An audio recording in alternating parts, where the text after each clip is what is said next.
Il y a fort longtemps, dans une galaxie lointaine appelée Radio Luxembourg, un animateur nommé Zafimax nous faisait vivre ses aventures palpitantes par tranches de 10 minutes, du lundi au vendredi, entre 12h50 et 13h. Des milliers, peut-être des millions de Français interrompaient ainsi leur déjeuner pour coller leur oreille au poste afin de ne rien perdre des combats homériques entre leur héros et l'horrible Kurt von Straffenberg alias le Tonneau, au fil d'innombrables épisodes. C'est à ces grands radiofeuilletons d'antan que je rends hommage aujourd'hui. Merci, monsieur Zafimax. Merci, monsieur Francis Blanche. Merci, monsieur Pierre Dac. Merci, monsieur Roger Carrel. Et merci à toutes ces voix qui ont bercé mon enfance.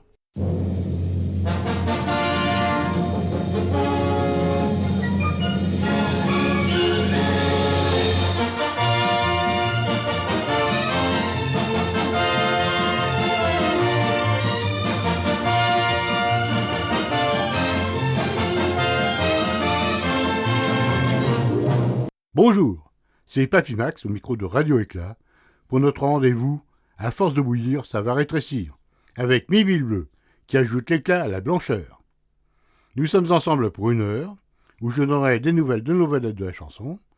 Nous écouterons Edith Piaf, les compagnons de la chanson, Henri Salvador et tous les autres.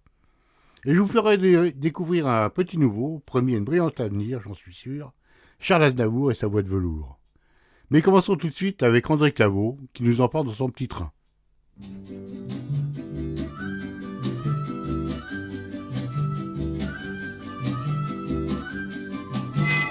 Un petit train s'en va dans la campagne, un petit train s'en va de bon matin. Panne de courant, bien ma veine ça. Allez, comment vient cette émission? C'est quoi ce bruit? Il doit y avoir personne au studio aujourd'hui. Oh, y a quelqu'un? Eh oh, y a quelqu'un? C'est fermé aujourd'hui. Le studio est réservé pour la journée. Revenez lundi. Aïe, mon genou. On y voit goutte ici. Bon, papy, pas de panique. La sortie est devant moi. J'ai juste à contourner la console. Aïe! C'est la chaise, bon sang. Mais où est cette porte? Mon briquet qui est resté dans ma veste au porte-manteau. Ah, vraiment, il y a des jours. Hein. On dirait que ça monte. Voilà. Oh, là, il a du mal, Pépère. Ou alors, il est pas très frais. À 10h du matin, bah, coco. Qui c'est? J'espère que vous avez un briquet, les plombs sautés. Il n'y a plus de jus dans le studio. Aïe, bon sang, mais il y a combien de chaises dans ce studio? C'est pas possible. Ah, un rayon de lumière. Voilà mon visiteur, on dirait. Ah! Je vous trouve enfin, Papy Max. Et cette fois, vous ne pourrez pas m'échapper. Kurt von Straffenberg, alias le Tonneau. Ah, je déteste ce surnom. Et moi, je déteste les gens qui viennent dans mon studio sans y être invités. Allons, Papy Max. Laissez-moi vous expliquer pourquoi je suis venu. Je m'en moque. C'est vous qui avez coupé la lumière? Professeur, vous pouvez remettre le courant. Ah, c'est important de Chitraut est là aussi. J'aurais dû m'en douter. Vous avez raison, vous ne serez pas trop de deux pour m'affronter une fois encore. Cette fois, vous ne m'échapperez pas. Pop, pop, pop, pop, on dit ça, et puis hop, poudre aux yeux, et me voilà libre comme l'air. Combien de fois vous m'enfermez au fond d'une cave, d'une grotte, de la cale d'un bateau, des soutes d'un avion? Combien de fois? Ah, mais cette fois, vous serez obligé de m'écouter jusqu'au bout, Papy Max. Vous verrez. Oh, c'est tout vu, hein. La coupure de courant a déclenché une alarme, le réparateur ne va pas tarder à arriver, et quand il verra la porte fracturée, il appellera les flics. Mais vous m'écouterez quand même, parce que j'ai ceci. Qu'est-ce que c'est? Petit curieux, c'est un mouchoir. Et alors? Ah, ce n'est pas n'importe quel mouchoir. Nein. Et alors? Ce mouchoir était dans la poche d'une jeune dame. Et alors? Une dame que vous connaissez, Ouais, j'en connais plein, vous savez. Hein. Mais celle-là vous tient particulièrement à cœur. Fin français romantique. Montrez-moi ce mouchoir.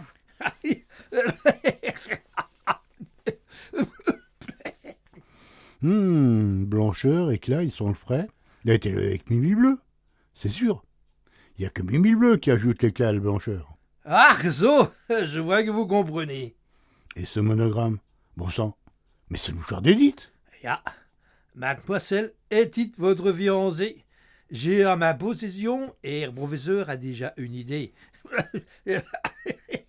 Une excellente idée. Et le professeur Schildkraut a toujours d'excellentes idées. Je connais votre âme damnée et ses excellentes idées. Sauf que les idées finissent toujours par lui retomber dessus. Il n'a jamais réussi à fabriquer une bombe sans faire sauter son labo. Je vous l'accorde, c'est un génie, mais comment dites-vous déjà en France Il a 2 mains gauches, enfin 2 prothèses gauches, hein, parce que pour les mains... Très maladroit, mais terriblement efficace. Bon, qu'est-ce que vous attendez de moi? Ce fois qu'on se comprend. Forcément, vous avez fait beaucoup de progrès au français. Vous faites toujours le malin, mais attention. Je vous écoute. Tonneau. Attention, je déteste ça. Peut-être, mais je m'en fiche. Et je vous appellerai comme je voudrais, quand je voudrais. Revenons à nos brebis. À nos moutons. Was? On dit à nos moutons, pas à nos brebis. Revenons à nos moutons. Vous avez publié un article. Ça, c'est normal, c'est mon métier. Cessez de m'interrompre, sinon on s'en sortira pas. Je vous attends. Alors, cessez de m'interrompre et écoutez. Vous avez écrit un article sur le rayon N. Et sur l'offre du professeur René Blondelot en général. Faut dire que j'ai d'excellents amis à Nancy qui s'étaient passionnés pour le sujet. Il ressort de tout ceci que c'était qu'une supercherie. Nein. Le rayon N existe. Si ça peut vous faire plaisir. Et vous allez me fournir les plans du mécanisme. Mécanisme? Quel mécanisme? Le mécanisme qui produit le rayon N. Mais bon sang, puisque je vous dis que cette affaire est une supercherie, une arnaque. Nein. Vous savez les plans. J'en ai la preuve. Et vous allez me les remettre immédiatement, sinon Herr Professeur s'occupera de votre petite fiancée. Et pour quelle raison acheter les plans? Parce que vous les avez déroupés à la faculté de Nancy pendant vos recherches. Qui a bien pu vous raconter ça? Vous savez, vous pensiez être tout seul, mais un mien compatriote était aussi dans la bibliothèque. Et il a vu quoi, ce voyeur? Il vous a fait dérouper un papier qui était dans le dossier Blondeau, que vous avez glissé dans votre bouche. Oui, bien sûr. Et maintenant, je vais pouvoir dominer le monde grâce au rayon N. Impossible.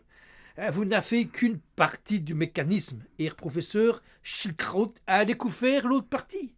C'est pour ça que le professeur Blondelot rate ses expériences. Il n'avait qu'une petite partie du mécanisme. Vous êtes vraiment fou. Nein. Grâce à l'amplification des rayons X par le rayon N, je fais créer l'arme la plus terrible de tout l'univers. Les gouvernements du monde entier se prosterneront devant moi et me supplieront d'épargner leur peuple. Alors la grande Allemagne dominera à nouveau le monde. Aïe, moi-même. Disons, ça s'arrange pas, monsieur Mégalo.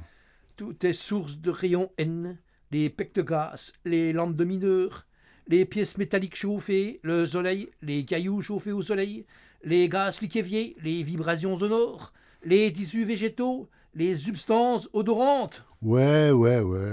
Les tissus animaux, les tendons, les muscles humains en état de tension, les cendres nerveux.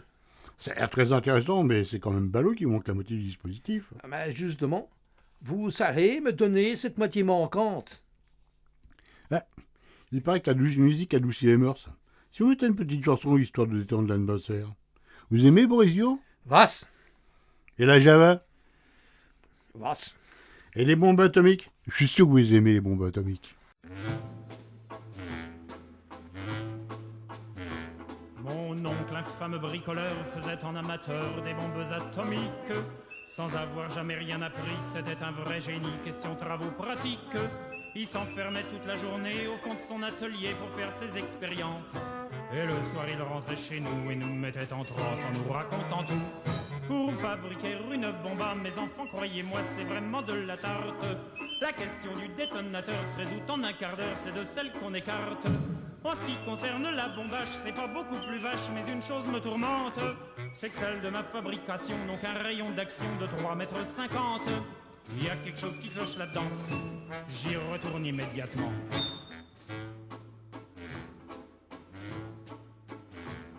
Il a bossé pendant Arrêtez des cette jours. musique stupide. Vous moquez de moi. Mais vous avez tort, monsieur le tonneau. Brésion est un grand poète et je trouve cette chanson particulièrement édifiante. Je trouve le blanc manquant. Je vois, c'est une idée fixe. Eh bien, pas de chance, je l'ai pas sur moi. Vous mentez. Attention. Je n'ai qu'un mot à dire, et Herr Professeur convertit votre fiancée en adôme de fiancée. Dommage, ce serait quand même dommage de la désintégrer. Elle est très bien en version intégrale. Attention. À force de tirer sur le cordon, Sur la corde, on dit sur la corde, pas sur le cordon. tenez-moi ce document. Et si on faisait le contraire? Vous devez être partie de la formule et je construis l'appareil et on partage les bénéfices. Non. C'est à moi que reviendra la gloire. À personne d'autre que moi.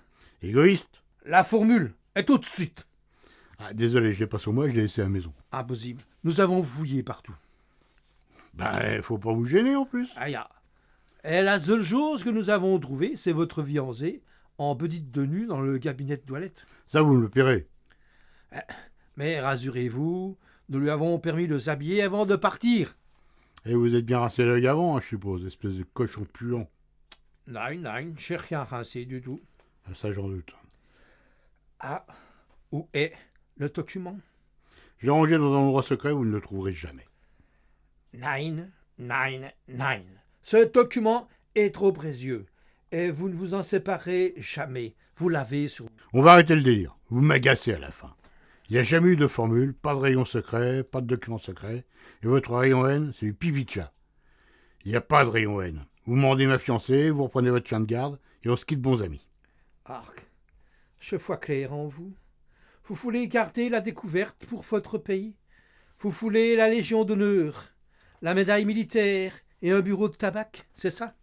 Ça, c'est une idée, un bureau de tabac. Avec un petit rad où les habitués viennent jouer l'apéro 4-21 et taber la belote le soir. Ma petite Édith dans son petit tablier servirait les petits noix et les petits bocs. Et samedi, on ferait venir un accordéoniste pour grincher la java. Non, mieux. J'apprendrais à jouer du piano à bretelles et mon Édith pousserait la goualante. Ce serait battre, hein. Vous pensez pas? Et on mettrait un tonneau en Perse en plus. Nein. Vous vous fichez de moi. Vous voulez m'endormir avec vos histoires de bastringue, mais ça ne marche pas. Qu'est-ce que vous pouvez être saoulant quand même. Puisque je vous dis que le rayon N n'a jamais fonctionné, qu'il ne fonctionne pas, qu'il ne fonctionnera jamais. C'est juste le délire d'un savant qui se moquait de la rigueur scientifique et qui a cru voir ce qui n'existait pas. Nein. Et pour couronner le tout, Blondeau a réussi à enfumer l'Académie des sciences pour ensuite toucher les 50 000 francs du prix Lecomte. Fin de l'histoire. Et Fifi et Nini, c'est fini. Ya, je vois. Vous arrangez l'histoire à votre façon. Vous oubliez de parler des travaux d'Auguste Charpentier et de Jean Becquerel. Ah, vous oubliez aussi l'article de Ron W. Wood, le grand physicien américain, qui dans Nature a ridiculisé tous les pseudo-expériences de l'eau. Je vois que vous ne voulez pas être raisonnable. Je fais demander au Herr Professeur de procéder à quelques expériences amusantes sur votre chère Édith. Herr Professeur, c'est à vous! Au secours! Au secours! Qu'est-ce que vous faites? Au secours! Arrêtez, on va discuter. Un instant, Herr Professeur. Monsieur Baby Max devient raisonnable. Je vous écoute. Où Bon, est le plan? Je vais tout vous expliquer. Attention, pas d'entourloupe, sinon votre fiancé, quick, caput. J'ai compris. Dites à Edith et je vous donne tous les détails. Nein. Vous me donnez les plans et ensuite seulement je libérerai la demoiselle. Sur votre parole? Rien folle, ma parole de gentleman. Ah, vous n'avez jamais été un gentleman.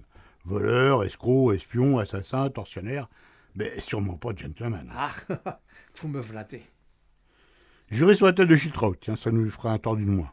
Ya, je jure de libérer mademoiselle Edith sur la tête du Herr Professeur. Ça vous convient? D'accord, mais je vous préviens, ça va pas vous plaire. Artum, la demoiselle caput. Bon, on est d'accord, le rayon N, c'est du pipeau. Pipo. Was ist Pipo? Du pipeau, de la flûte, du pipi de chat. Nein. Le rayon N existe. Bon, d'accord, il existe. Il existe, mais il sert à rien. Alors que le rayon L, lui, Was ist rayon L? C'est une des inventions méconnues du professeur Eusèbe Larnac, le plus génial des savants nancéens. L'inventeur de bigoudis automatiques, de la cuisson en lumière noire, de l'œuf cubique, de l'escalier giratoire et du fusible autosauteur. Inconnu. Quel dommage que le génie d'un tel homme ne passe pas les frontières. Attention, je n'ai qu'un mot à dire et mademoiselle Edith, quick. J'y arrive. Donc, le génial professeur Larnac, inoubliable inventeur du tire-bouchon autoforeur, a eu la faiblesse un jour de montrer le rayon N à quelques-uns de ses confrères, dont le professeur Blondelot, qui a subsidisé les plans. Le professeur Larnac ne l'a même pas remarqué. Il avait déjà en tête 2 ou 3 autres inventions géniales. Schnell, sinon, mademoiselle Edith. Voilà, ça vient. Donc, le professeur Blondelot avait en main les plans du rayon L. Mais il ignorait de quoi il y retournait, car une partie de la formule était écrite en esquimau ancien. Langue qui n'est connue que de quelques rares initiés, puisque les seuls dictionnaires sont conservés dans une cave secrète au pôle Nord. Toute sa vie, le professeur Blondelot a cherché en vain à traduire cette formule. Mais faute de traducteur, il a décidé de la cacher les précieux, mais ô combien mystérieux plans, au milieu des plans inutiles du rayon N. Et alors ? Il y a quelque temps, j'ai appris l'existence du document unique, par des proches de Blondelot, désireux de réhabiliter ce pauvre savant. J'ai trouvé ce document. Ah, donnez-le-moi tout de suite. Vous connaissez l'esquimau ancien ? C'est bien ce que je pensais. Entre vos mains, ce document n'aura pas plus d'intérêt qu'entre celles de Blondelot, alors que pour moi... Vous connaissez l'esquimau ancien ? Non, bien sûr, mais je connais le petit-neveu du professeur Larnac, qui lui connaît l'esquimau ancien. Donc, vous avez traduit le document et vous allez me le donner. C'est vrai que le document est traduit, mais je ne l'ai plus. C'est Oscar Larnac qui le détient. Bleu pour très longtemps. Vous allez m'accompagner tout de suite chez lui, sinon, mademoiselle Edith, quick caput. C'est trop tard. Le document a été confié aux Nations Unies. Le rayon L va sauver l'humanité. Il va permettre de nourrir les populations d'Afrique et d'Asie où règne la famine. Le rayon L permet de faire grossir les légumes d'une façon démesurée et exponentielle. Imaginez des carottes de 200 kilos, des potirons d'1 tonne, des poireaux de 10 mètres de long. Bon, d'accord. Pour l'instant, les légumes géants sont immangeables. Mais les plus grands savants se penchent au problème, et bientôt. Je déteste les légumes. Vous avez tort, c'est excellent pour la santé. Enfer et damnation, ce n'est pas encore demain que les grands de ce monde se prosterneront devant moi. Mais c'est pas encore aujourd'hui que vous mourrez. J'entends les sirènes de police qui approchent. Où Edith ? Les bandits l'ont-ils emmené avec eux ? C'est ce que vous saurez demain, en écoutant le 16653e épisode de notre grand radio feuilleton. À force de bouillir, ça va rétrécir.